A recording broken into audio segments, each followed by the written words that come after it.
So here is my long-awaited video, how to choose the bicycle for you. How to choose your first bike. What do you need to get? Now I want you to get a piece of paper, grab a pen, and I want you to take notes in this video. So I'm going to make some really important points here that I've learned in the last 15 years as a cyclist lifestyle. I'm 35 years of age, I've never had a driver's license. And these are things I'm going to share with you in the next 10 minutes. They're going to save you so much time, money, fitness, and everything. So get a pen and paper, please take notes. Thanks. First of all, you're going to ask your question, what sort of riding do you want to do? You're going to be on the road? You're going to be in the mountain bike trails? You're going to be on both. You're going to be on both? Then get a 29er mountain bike.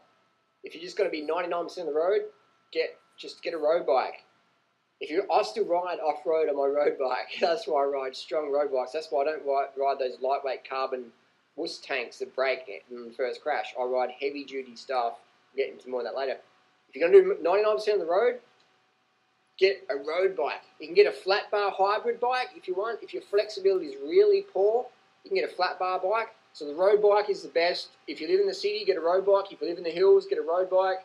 If you live in the desert, get a mountain bike. If everything's just gravel and sand around you, get a mountain bike, get a 29er. Otherwise, get a road bike. Get a road bike. Get a road bike, because flat bar means you're in this one position. Road bike, you got 1, 2, 3 positions. Yeah, sure, you can put bar ends in a flat bar, but the road bike is just going to be your best bet. Get a road bike. Don't listen to any salesperson that treats you like some moron who can't ride a bike. Get a road bike, and here's the bottom line. Find a bicycle shop that specialises in bike fit. I don't care how light your bike is or how cheap you got it. If it doesn't fucking fit you right, you got ripped off. You wasted your money. You got to get the bike fit. If you're on holiday in some country that doesn't have specialist bike fitting stores, then just buy a $500 road bike or a $600 road bike and cross your fingers it's the right size, and then when you get home you can get a specialist bike fitter to fit you up right. So that's my tip there. Bike fit is the most important thing. Bike fit. You've got to have the right bike fit. And then get a whiteout pen. Get a whiteout pen for 50 cents from whoever, Walmart or whatever it's called.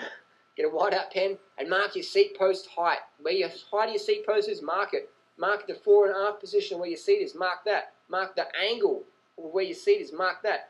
Dot your handlebars. So if anything slips in transit or just from riding and wear and tear, you've got a reference point to go back to. So many people make the common mistake. They spend all the money. They get a bike fit. They'll fly halfway around the world, go to the bike fit, get the bike fit, and then they'll take the seat post out, go to put it back in, and go, well, what's the seat post meant to do? Because they didn't have the 50-cent liquid paper pen to mark it with. Mark your cleats, mark your seat post, mark your seat angle, 4.5 position, mark your handlebars, easy. Then people are like, I don't want to put liquid paper pen on my bike. So I go home, turn it off. Click unsubscribe and go and watch Shane Dawson or something. So carbon versus alloy. Carbon, the pros of carbon is it's, what's the pros of carbon? I guess it sort of looks pretty cool. Alloy frames are just as light. Pros of carbon. The main pro of carbon is it looks cool. That's the only real benefit. People say, oh, it's more absorbent. I'll tell you what. The most absorbent part of your bike is your wheels and your tyres. That's the most absorbent part. Your carbon frame, generally they're so light you feel every fucking bump. So I don't recommend carbon unless you're full on into racing and your bike is only used for racing and you've got to replace it in the next year, because most likely your carbon bike is going to crack. The next time you have a crash, it's going to snap in half. And just look on the internet for broken carbon frames. Carbon frames are just breaking. Every shop's got a broken carbon bike in these days. They crack so easily if you have the smallest crash. I've seen $10,000 bikes just snap in half, just getting dropped. Carbon bars, carbon stems, carbon seat posts, don't waste your time. Carbon fork steerer, don't waste your time. Get an alloy steerer. Again, if you're riding a bike just for a few months and you're going to replace it, then yeah, spend big bucks on lightweight stuff. That's cool. That's awesome stuff, but it's not durable, it's not strong, and it's not engineered for longevity, and it's not non-recyclable. So chances are you're watching my video because you're a bit more into the eco lifestyle, so alloy is the way to go. I've got a bamboo frame personally, but that's a whole other topic. Here's some points, write them down. Road bike, compact crank, meaning 50-34 chain rings. Just write that down. Compact crank, 50-34. Alloy steerer, mountain bike shoes and mountain bike pedals. And whiteout bars, alloy stem, alloy seat post, alloy frame. You want wheels where you can get spokes easy. So you don't want pre-built wheels that are like, some sort of wanky carbon rim. Again, they're great things, but if you have a problem with them, they are hard to replace. They're hard to fix. They're expensive to fix.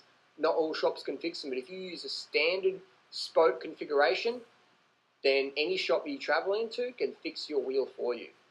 And there's always this thing about lightweight wheels, and I'll tell you what, they're fancy and they're sexy and they're a little bit faster if you're in the Tour de France, but for the rest of us who don't race professionally and we don't need to save 2 seconds over a 40-kilometre time trial, any wheel will do for you, as long as the tyre is pumped up to its optimum pressure and the wheel is straight and doesn't have like a buckle in there. So that's the main thing. So you don't need lightweight wheels. That's just marketing hocus pocus, 1000%.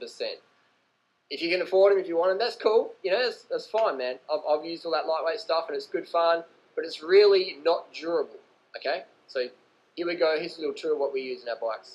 Okay, this is Freelee's bike. Now, you want to have a little saddlebag, and in here you have your glue, you have some patches, little tyre patches. These are the road bike specific, very small, about the size of a dime, size of your thumbnail.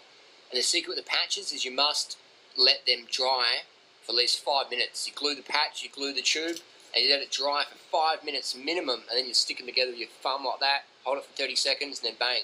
Carry a spare tube, you carry your tyre levers, plastic tyre levers, don't use metal ones, always use plastic because the metal ones can damage your rims. Carry a spare tube, patch kit, little saddlebag zips up. Seat's a personal choice. Freelee uses a race saddle because she's a lightweight girl and she's fit. Most people find a race saddle very comfortable. It's got a little bit of padding but not too much, and it's very thin. You can see it's very narrow, and you want narrow because the fat ones are really ineffective and they're very uncomfortable and can lead to injury. So